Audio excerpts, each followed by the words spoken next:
जैसे कि आप जानते हैं आषाढ़ मास की शुरुआत हो चुकी है और हर एक महीने का अपना विशेष महत्व होता है। तो आइए जानते हैं आषाढ़ के महीने में कौन कौन से कार्य करना चाहिए और कौन कौन से कार्य को नहीं करना चाहिए, और आषाढ़ के महीने में किस भगवान की पूजा करना सबसे सर्वश्रेष्ठ मानी जाती है। कहते हैं कि इस महीने की शुरुआत होने पर देव सो जाते हैं, भले ही आप उनकी उपासना में कोई कमी ना छोड़ें। लेकिन इस दौरान शादी जैसे शुभ कार्यों को करने से बचना चाहिए। इस शुभ कार्यों के लिए सही समय की प्रतीक्षा कर लेनी चाहिए। इस माह में से वर्षा ऋतु का आगमन होता है और इस दौरान किसी भी तरह के जल का अपमान नहीं करना चाहिए। जल की बर्बादी को शास्त्रों में अच्छा नहीं माना जाता है, इसलिए जल को एकत्रित करना बेहद जरूरी होता है। कुछ लोग खाने पीने की चीज़ों को व्यर्थ होने से बचाने के लिए उनका कभी भी सेवन करते हैं। कहा जाता है कि बासी भोजन को खाने से अशुभता आती है और ये पेट के स्वास्थ्य के लिए भी अच्छा नहीं माना जाता है। इसलिए आप आषाढ़ के महीने में बासी भोजन का सेवन बिल्कुल ना करें। आषाढ़ लगने के बाद अगले 4 महीने शुभ कार्य वर्जित माने जाते हैं, इसलिए कोई भी शुभ कार्य ना करें और बासी भोजन का भी सेवन ना करें। अब जानते हैं ये कौन से कार्य हैं जो आषाढ़ मास में करना चाहिए। आषाढ़ के महीने में भगवान विष्णु की पूजा करने का विशेष महत्व होता है। इसके अलावा इस महीने में दान पुण्य का खास महत्व माना गया है। आषाढ़ के महीने में गर्मी और उमंग भी बहुत तेजी से होती है।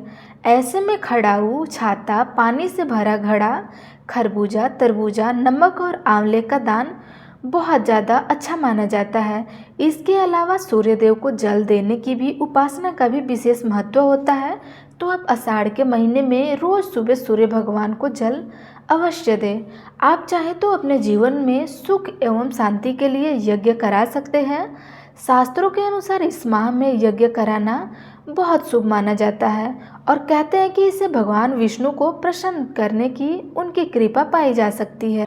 पौराणिक मान्यता के अनुसार आषाढ़ माह में वर्षों के कारण जल में जीव जंतुओं की उत्पत्ति अधिक बढ़ जाती है, अतः इस मास स्वच्छ जल ही पीना चाहिए तथा इसकी स्वच्छता का विशेष ध्यान भी रखना चाहिए ताकि पेट से संबंधित रोगों से दूर रहा जा सके।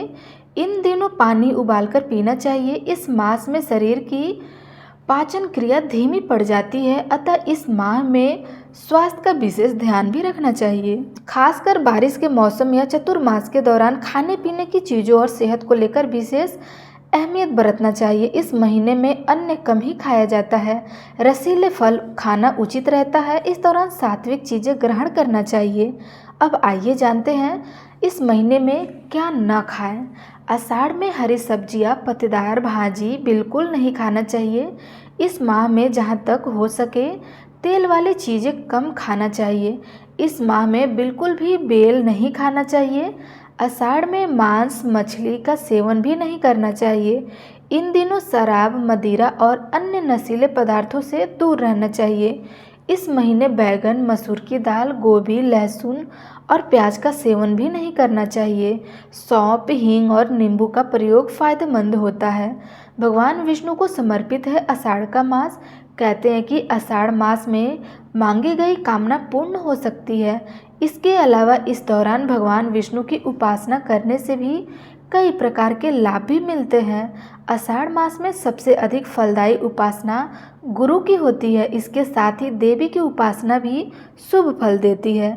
आषाढ़ के महीने में भगवान विष्णु की उपासना से संतान प्राप्ति का वरदान भी मिलता है। आषाढ़ के महीने में ही जल की उपासना भी की जाती है। मान्यता है कि जल की पूजा से धन की प्राप्ति सरल हो जाती है। इस महीने में मंगल और सूर्य की उपासना आवश्यक है ताकि ऊर्जा का स्तर बना रहे। इस महीने में आने वाले अब कौन कौन से व्रत है आइए जानते हैं। आषाढ़ मास के पहले दिन खड़ाऊ, छाता, नमक तथा आंवले का दान किसी ब्राह्मण को किया जाता है। इसी महीने में श्री जगन्नाथ जी की रथ यात्रा भी निकाली जाती है। इस महीने में सूर्य और देवी की भी उपासना की जाती है। इस महीने में तंत्र और शक्ति उपासना के लिए गुप्त नवरात्रि भी मनाई जाती है। इसी महीने से ही श्री हरि विष्णु शयन के लिए चले जाते हैं और वे 4 महीने तक सोए रहते हैं। ये रही आषाढ़ मास में करे जाने वाले कुछ खास नियम जो करके आप अपने जीवन को अच्छे से बेहतर बना सकते हैं। आपको हमारी वीडियो कैसी लगी कमेंट सेक्शन में अवश्य बताएं। वीडियो अच्छी लगी हो तो लाइक करना बिल्कुल ना भूलें। धन्यवाद।